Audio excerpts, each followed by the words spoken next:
Hello and welcome. You're watching To The Point.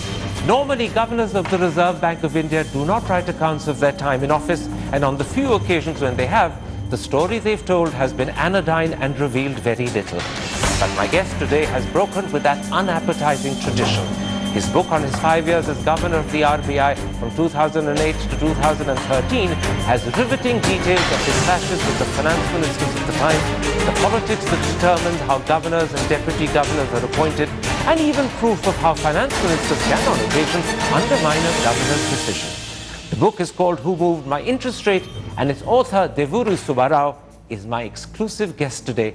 Dr. Subbarao, because the controversy over whether the present RBI Governor Raghuram Rajan would or would not get an extension was at the top of the news until very recently, let's start with the story of your own extension. It began on the 21st of July 2011, roughly 7 weeks before your first term was due to end, when you met the then Prime Minister Dr. Manmohan Singh. What did Dr. Manmohan Singh say to you? Well, it was, I called on the Prime Minister as part of the pre-policy discussion I had with the government, and I explained to him the macroeconomic scenario. He heard me out, and then he asked me, have you briefed the finance minister? And I said yes. Then he paused for a little while and said, has the finance minister spoken to you about your extension? I said no. Then he was silent for a couple of moments, and then he said, you know, you should serve your full 5-year term. You're doing quite well at the Reserve Bank. And that was more of a musing rather than a question. I kept quiet. Then after a moment, there was no further conversation. I got up to take leave of him. As I got up, he said, do let me know when the finance minister speaks to you. And that was the end of that conversation. In fact, thereafter, you didn't hear anything from the finance minister, though the Prime Minister's principal secretary, T.K.A. Nair, gave you at least 2 phone calls, and I believe he was actually checking up. I don't know what you mean by setting up, but he certainly was inquiring. Mr. Nair called me, yes, as you said, twice, to ask if the finance minister had spoken, then he said, he also told me the Prime Minister wanted to know. And the second time he spoke to me, he sounded a bit puzzled about why there was no communication from the Finance Minister to me. But that was it. He spoke to me twice, and both times there was nothing further from my side to add to that. Now, in fact, as you write in your book, in the end you found out that you'd got an extension in a somewhat unusual way, and that too after your executive assistant alerted you. That is right, yes. I found out from the TV scroll that an extension was given to me, and I did not, first of all, I was not I was not sure whether that was speculation by a TV channel or an official announcement from the government. Then I was in 2 minds until they said that it was a government's website that they picked it up from. So in fact, it was a scroll running on a television screen which said, Subbarao gets 2-year extension, which is how you found out you'd got the extension. That's correct, yes. That's how I first found out. And 15 minutes later, Mr. Nair called me to say that the Prime Minister had approved the extension. Now, your book, without explicitly saying so, leaves the clear impression that the Prime Minister wanted you to get an extension, but quite possibly the Finance Minister, and it was Pranab Mukherjee at the time, wasn't as enthusiastic, and secondly, that possibly the Prime Minister had to goad him. Well, that was the speculation. I also say in my book that this was more putting together all the events of that time rather than any definitive news, but that's what it looked like to me, that it was the Prime Minister who took the initiative in getting my reappointment. Now, the second thing that's clear from your book is that the courtesy of formally offering you an extension was never really fulfilled by the Finance Minister of the time. Don't such courtesies matter in India, or do politicians take them rather lightly? You know, I didn't look at it from that point of view, because the Prime Minister did talk to me about my extension, right? So if I did not actually want another term, that was an occasion for me to tell the PM. And the fact that I did not tell the PM at that point of time, the government would have presumed that I was open to accepting a reappointment were it to be offered. So I didn't look upon that whole situation as an issue of lack of courtesy. But of course, what the finance minister did, and this is clear from your book, is to assume your answer was yes without actually checking with you. He made the announcement without actually offering an extension, which was a little strange, isn't it? Yeah, I didn't go into the nitty-gritty of this, but the announcement did come from the Prime Minister's office. So I did not know how the decision-making process worked during that time between the Finance Ministry and the Prime Minister's office. Now, in this context, Dr. Subbarao, let me briefly ask you a little about your successor. It's widely believed that Dr. Rajan has not been treated fairly by the government. When he made his "in the land of the blind, the one-eyed man is king" remark, Nirmala Sitharaman, the Commerce and Industry Minister, ticked him off and said he should have chosen better words. And if that wasn't bad enough, Subramaniam Swamy accused him of willfully and deliberately wrecking the economy and added that because he's a green card holder, he was mentally not fully Indian. At the time, the Prime Minister, Mr. Modi, kept completely silent, and the Finance Minister, Mr. Jaitley, only feebly defended Mr. Rajan, which is very different to the way the Finance Minister behaved when Arvind Subramaniam was attacked by Mr. Swamy. So in your eyes, has Dr. Rajan been treated fairly? Well, I cannot answer that question in a binary sense, treated fairly or not. But certainly, I think charges against the governor beyond the policy domain should be made with a lot of deliberation.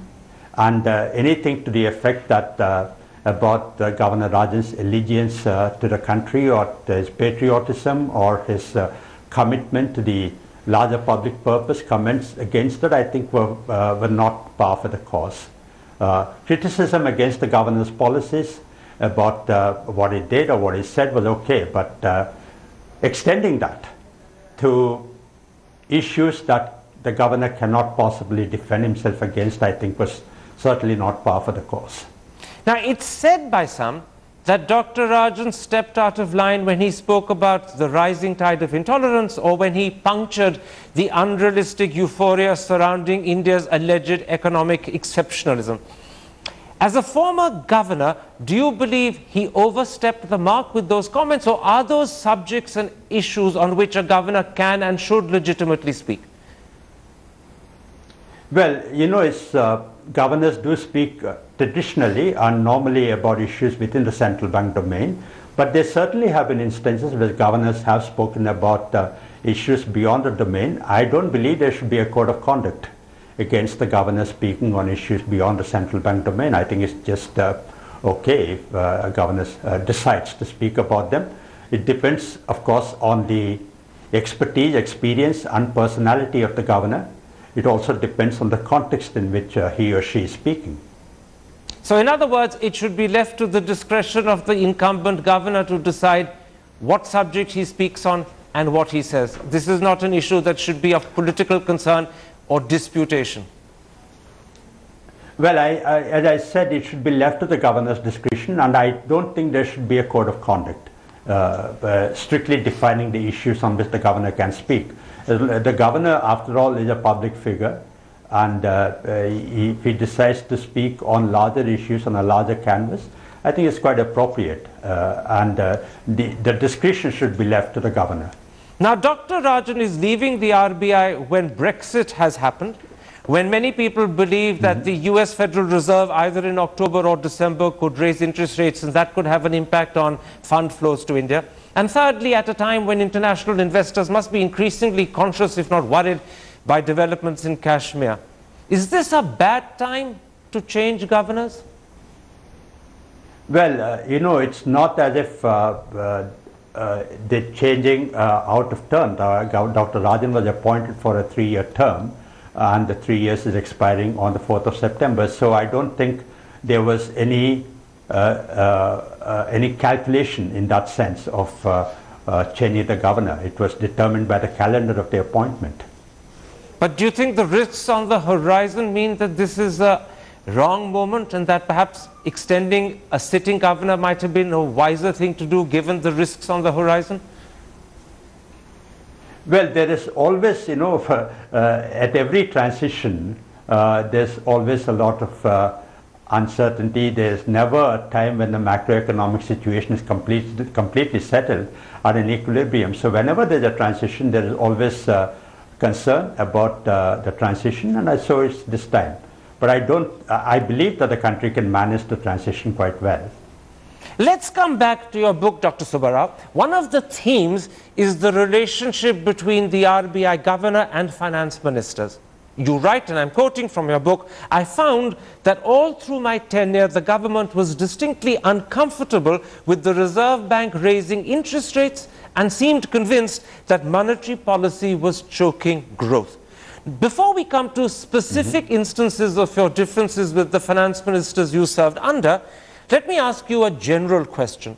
Is it inherent in the relationship between the RBI governor and the finance minister that they will frequently or often differ, maybe even sometimes clash? Yes, to some extent I think you could say that, because the tension between the government and the central bank oftentimes comes in managing the tension between growth and inflation. A central bank typically is focused on maintaining price stability, low and steady inflation, because that is necessary for sustaining long-term growth. But in that process, sometimes there may be sacrifice of growth in the very short term. Governments, especially governments in democracies whose horizons are set by electoral cycles, who are subject to democratic compulsions, have little tolerance for that sacrifice of growth. So to some extent you could say that the tension between governments and central banks is inherent in that relationship. It's not unique to India. Okay. It's not unique to today's times. Now, I suppose your biggest clash with a finance minister happened with Mr. Chidambaram in October 2012, when he publicly expressed displeasure at your decision not to cut interest rates. At the time, Mr. Chidambaram said, "If the government has to walk alone to face the challenge of growth, we will walk alone." It was quite clear that he was targeting you. Were you upset? What's the question? Are you asking, was I upset? No, I'm saying, were you upset when he made this public comment? Yes, I was upset. I was uncomfortable, certainly, yes. And you sensed that this was, in fact, something that should have been avoided? It was not right for the finance minister to have targeted the RBI governor in this public way? That's internally how I felt, certainly, yes. Now, less than a week after this statement, both you and Mr. Chidambaram were together in Mexico for a G20 meeting. The Indian ambassador hosted a dinner where Mr. Chidambaram greeted everyone, as you say in your book, pointedly ignored you. Last week, I interviewed Mr. Chidambaram. I asked him about this, and he said two things to me. First, that he had no recollection of this dinner or this occasion. And then, very pointedly, he added, nothing like that ever happened. Okay. Well, certainly there was a dinner. When I was writing this, I was in two minds really whether to write this, because it was my perception of what happened that evening. Perhaps Mr. Chidambaram was did not ignore me. Perhaps he did not intend to ignore me. Perhaps it was my own perception that he ignored me. So I thought it was too subjective an issue to write about in the book, but in the end I decided to write about it. But there certainly was a dinner. But I grant Mr. Chidambaram, if he has no recall of it, that's fine. I have no issue with that. For the benefit of an audience that hasn't read your book as yet, can you describe what you think happened at that dinner? Well, the Indian ambassador to Mexico invited all of us, the Indian delegation headed by the finance minister, to a dinner, and he also invited, I think, about 20 to 25 prominent persons from Mexico, business people, political leaders, etc., for the finance minister to interact with them. And then I arrived about 5 to 7 minutes before the finance minister arrived. Almost all of us arrived before the FM. And when the FM came, he greeted everybody. We all stood up and he greeted everybody, all the guests present, including members of the Indian delegation. But I thought, it is just my perception now, that I thought he ignored me and just walked on. And during the entire evening, there was no conversation between the two of us. And I got the impression that he was carrying on that unhappiness with me into this interaction between us in Mexico. Dr. Subbarao, as you recount that dinner, not only did the finance minister not come up and greet you, whereas he greeted everyone else, but he also seems not to have spoken to you at all during the evening.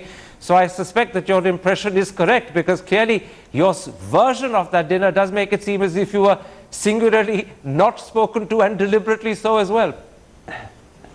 Yeah, but you must also see, Karan, that was a sit-down dinner. No, first we had met informally, but after that it was a sit-down dinner, and the finance minister and I were sitting not in talking distance to each other. So, okay. As I said, it's quite possible that I'm carrying a perception, perhaps a misperception.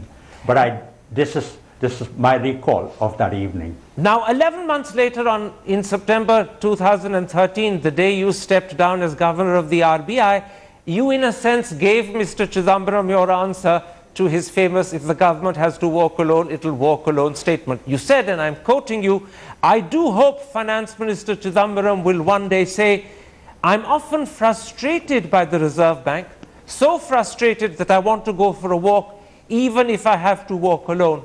But thank God the Reserve Bank exists." This answer got you a standing ovation from the audience hearing your speech. But do you have any idea how Mr. Chidambaram took it? Well, I have no idea, because I had not met him for a few weeks after that. But he was gracious enough to give me a farewell about 6 or 7 weeks after I demitted, sometime in late October. It was a very small dinner, a small lunch actually, with the Governor Rajan present and a few people from the Reserve Bank and a few senior officers from the Ministry of Finance. And at that lunch, he presented me a book on Indian dancing. Indian dances, actually classical dances. And he did make a remark about, I do hope, something to the effect that I do hope you're enjoying your walks alone, or something like that. So we sort of learned to live with that. And I think our relationship was not impaired by that professional disagreement. Now, Dr. Subbarao, the worst part of your disagreements, both with Mr. Chidambaram and Mr. Mukherjee, the two finance ministers you served under, is that your book suggests there was a price to pay. On two separate occasions, people you recommended for reappointment as deputy governors were not reappointed. First, this happened to Usha Thorat, and then to Subir Gokaran. And your comment is, there's a price to pay for not falling in line. Do you really believe that these two people were not extended as deputy governors because of some desire to retaliate or take revenge? Yes, to some extent, not exactly in as strong words as you put it, but certainly it was a consequence of the Reserve Bank asserting its position on certain difficult, contentious issues, certainly, yes. Now, you write about the Thorat and Gokaran experience with the following words. I'm quoting you. "A healthy convention should be to defer to the governor's recommendation on the appointment of deputy governors. That privilege was denied to me." Last week, when I interviewed Mr. Chidambaram, he said it's the government's prerogative to appoint who it wants as deputy governor, and the government is not bound to accept or follow the governor's advice. Yes, I completely agree with him. I agree that it is the government's prerogative. But what I'm taking issues with is how the prerogative is exercised. After all, the governor is the head of the institution, and I think he should have the, if not the privilege, at least the opportunity of selecting his team. And if there is an incumbent deputy governor, I thought that the finance ministry and the finance minister should defer to the judgment of the deputy governor unless there is something egregiously wrong with the person being under consideration. So I agree with Mr. Chidambaram that it is the government's prerogative. Where I disagree with him is how the prerogative is exercised. Just let's take the case of the cabinet, for example, the union cabinet. The Prime Minister decides who is in the cabinet. It's the President who appoints a cabinet minister, but it's the Prime Minister who decides, right? Similarly, I think the governor's recommendation should carry a lot of weight, especially when the case under consideration is reappointment of an incumbent. Now, in fact, in that interview last week, Mr. Chidambaram went one step further. He accused you, if the word accused is right, of selective memory.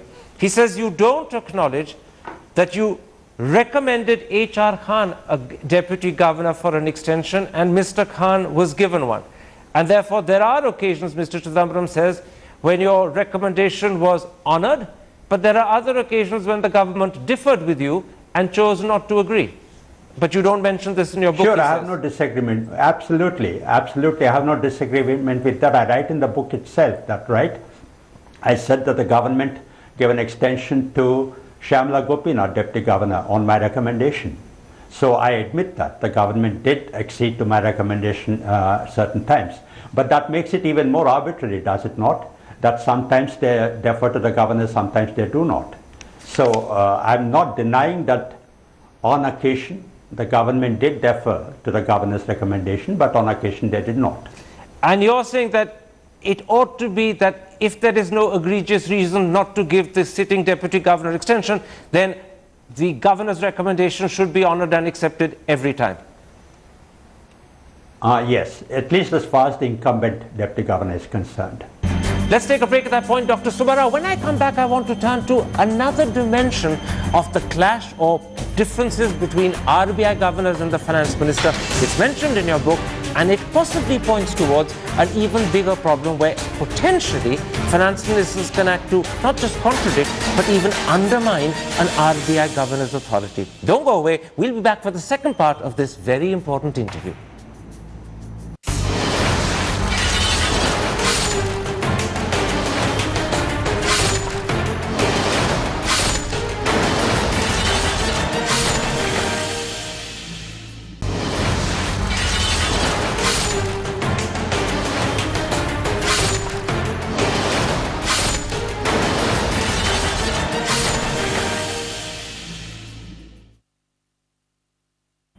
Welcome back. You're watching To The Point and an interview with former RBI Governor Vibhuri Subbarao. Dr. Subbarao, in part one, we were talking about the differences and clashes you've had with various finance ministers you served, like P. Chidambaram and Pranab Mukherjee.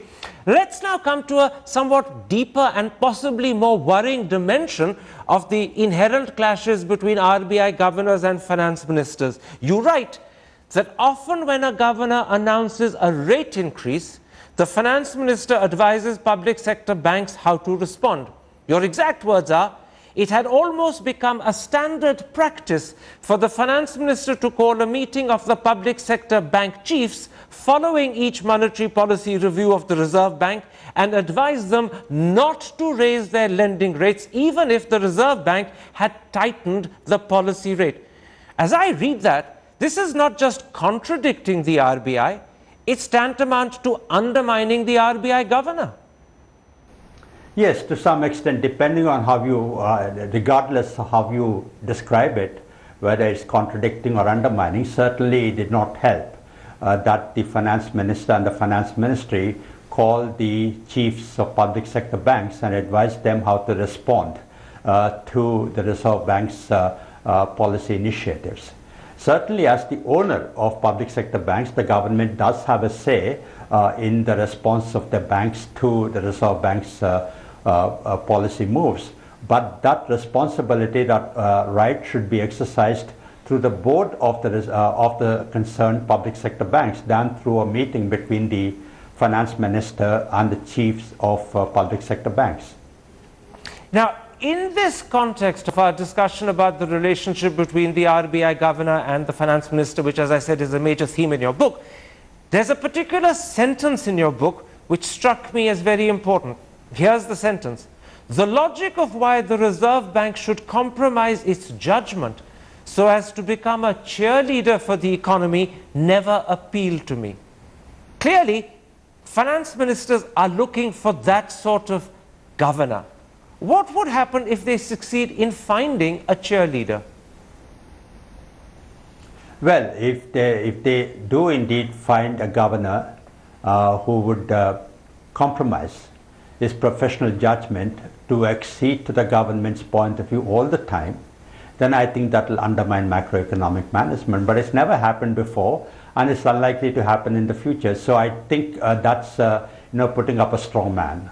Now, I don't think that will happen.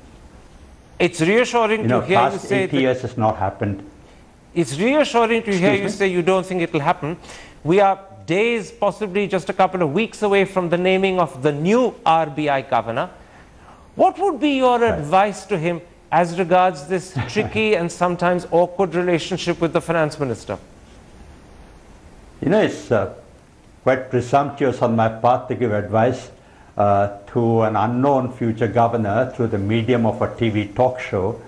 But since you asked so pointedly, I would say that keep an open mind, listen to everyone, listen to the government, appreciate their sensitivities and appreciate the government's concerns, but do take a decision, keep your own counsel, do take a decision based on what you believe is in the best larger public interest. Now, one of the suggestions that he might have to tackle as soon as he gets appointed is the argument that the country should use its reserves, which are somewhat in excess of $350 billion, to recapitalize banks. Is that a good idea in your view? Mm-hmm. No, certainly not. You're talking about the reserves that the RBI maintains as part of its balance sheet, not the foreign exchange reserves. Yes, utilizing those reserves for recapitalizing banks is certainly very, very inadvisable. So your advice would be don't take up that suggestion of recapitalizing banks by using the country's foreign exchange reserves.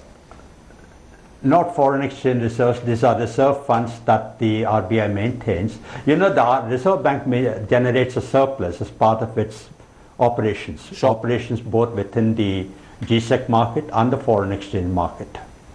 Out of that surplus, a certain amount is appropriated into reserve funds that the Reserve Bank maintains in order to cushion itself against business losses as well as variations in the exchange rates and the price of gold. Now, how much is appropriated into those reserve funds is not arbitrary. It's determined on the basis of an advice by a technical committee. Now, you must also recognize that the more that is kept away in the reserves, the less there is for the Reserve Bank to transfer to the government. Sure. The less that is kept away in the reserves, the more there is for transfer to the government.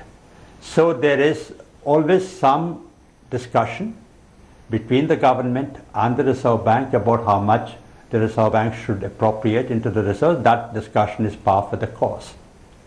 Now, if the government wants the Reserve Bank to dip into the reserves and in such a way that what's kept in the reserves below the minimum prudential limit, I think that will dent the balance sheet of the Reserve Bank, and the country cannot afford to tamper with the balance sheet of the Reserve Bank, because it's basis for on which investors, especially foreign investors, judge our macroeconomic situation. That's a very clear answer, Dr. Subbarao. There are two other important things you write about in your book, which I want to briefly bring up. You raise serious questions about the accuracy and credibility of India's economic data, calling it, and I'm quoting, the questionable quality of data. You write, and again I'm quoting, the data on the index of industrial production are so volatile that no meaningful or reliable inference can be drawn. That seems to suggest that the RBI governor works more on guesstimates than on actual hard facts. I wouldn't say, I wouldn't go as far as you're going. Certainly, I was not the first governor to complain about data which lack credibility, which are not accurate, which are not in time. Governors before me have suffered that. I have suffered, and governors after me are suffering that. It's part of the life of the Reserve Bank, part of the life of the governor.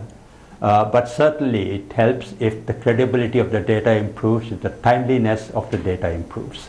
Now, for example, I talk about, sorry, go ahead. Now, I was going to just pick you up. One of your sentences in your book is that the poor quality of data is compounded by frequent and significant revisions, especially in data relating to output and inflation, which are at the heart of monetary policy. But if your data on output and inflation are uncertain, unreliable, and worse still, being significantly revised, how easy is it for the bank to maintain a monetary policy?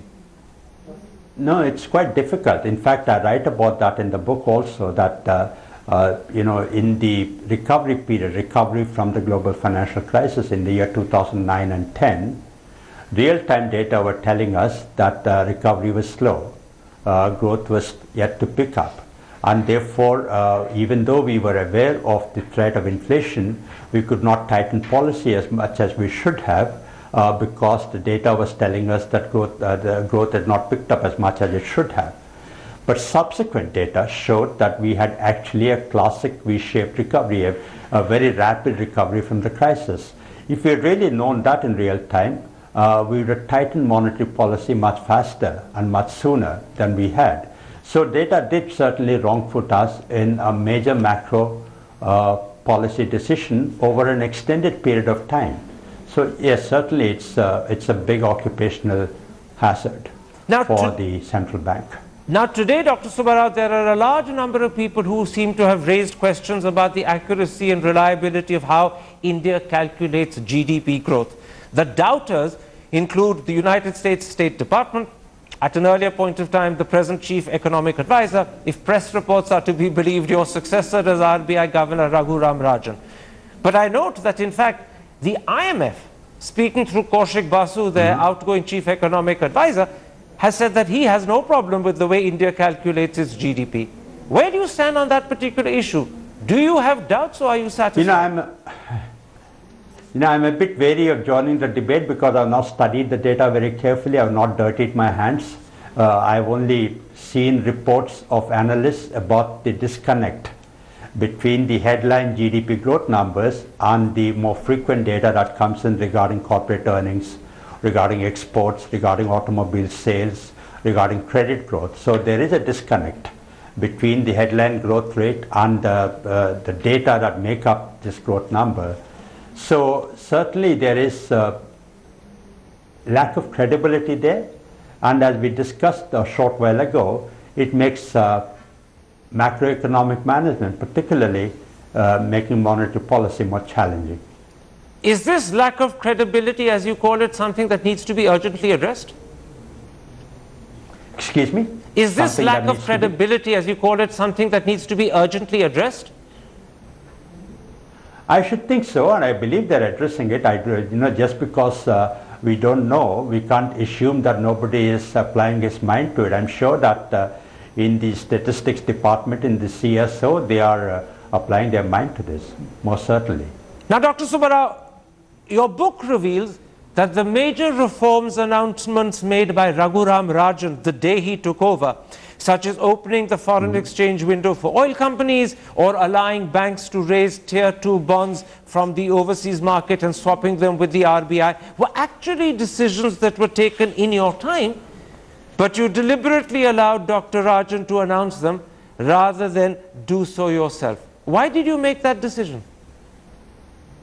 Well, you of course know that Dr. Rajan was an understudy because he was appointed a month before I left office, so he was an understudy, and we did consult almost all the time on management of the exchange rate, which was the problem of that time, and a number of measures I had taken on my watch. And these two measures we decided upon a couple of days, or indeed the day before I was stepping down. And I thought it would be better if the incoming governor announced those measures for two reasons.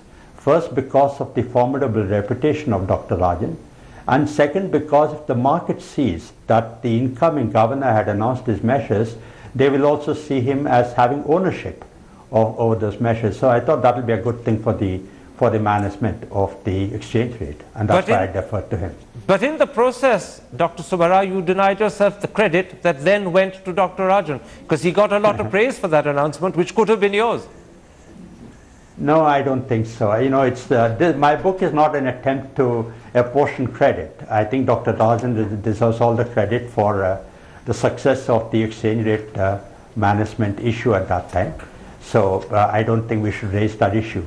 Now, Dr. Subbarao, my last question. In the introduction, I pointed out that usually in India, Reserve Bank governors don't write books, and when they do, they tend to be rather anodyne and reveal very little. Yours, on the other hand, has been very open, honest, and revealing. It has even created one or two small controversies.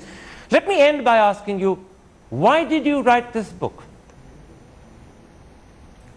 Well, I've written in the author's note, Karan, why I wrote that book, two motivations. First, this book is not an attempt to defend my record, establish my legacy, or to reshape the narrative of that time. I wanted to communicate honestly, to the best of my ability, the dilemmas, the challenges that the governor of the Reserve Bank goes through, especially during crisis times, which is what I was faced with. That was the first motivation. I thought communicating that would add to enhancing the understanding of the Reserve Bank, particularly of the job of the governor. The second motivation for writing the book was to demystify the Reserve Bank, because the Reserve Bank makes major decisions on the macroeconomy, and those decisions have an impact on the everyday lives of people. But most people don't understand the connection between what the Reserve Bank does and what happens to their finances and their well-being. So I thought demystifying the Reserve Bank is an important thing, so that people understand, and hopefully they'll hold the Reserve Bank accountable for results. Dr. Subbarao, a pleasure speaking to you. Thank you very much for this interview. Thank you very much. Thanks for this opportunity. I appreciate it.